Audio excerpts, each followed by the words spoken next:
In the previous video, I talked about not coming to another person as an opponent, but as a collaborator on the question of identity. One collaborator joining me on this journey of wrestling with identity is this book, Finding Your Best Identity by Andrew Bunt. It's important whenever you get into a discussion about identity to offer a definition.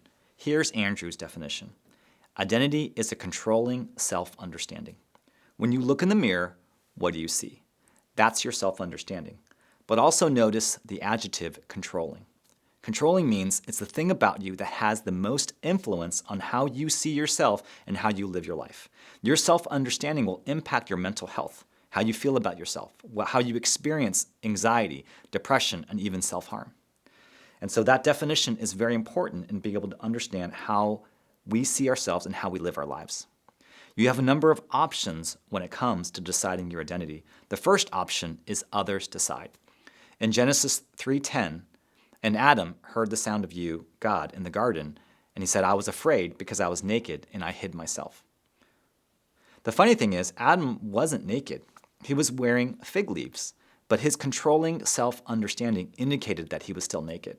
When we determine our self-understanding by the opinion of others, it can be shaky ground. For instance, if you base your self-understanding based on your work, your salary, or the social status of your occupation, it works great if your job is significant and highly paid, but in an uncertain economy, that can be unstable. And we know a lot of people whom we admire, but they hate their jobs. What about ethnicity, since ethnic identity is vital today? And yet, speaking for myself as an Asian American, it's great in certain contexts, but not so great in other contexts. And so it seems like I have to work hard to find the best possible place to be who I am, and that's exhausting. The second option is this. You get to decide for yourself. And the pro of this is you have unlimited freedom and power to make this decision. You don't have to listen to or depend on anyone. But that can be a really scary thing. And it seems like a new idea of choosing your own identity, but back in Genesis, Adam and Eve addressed the problem of shame by covering themselves with fig leaves.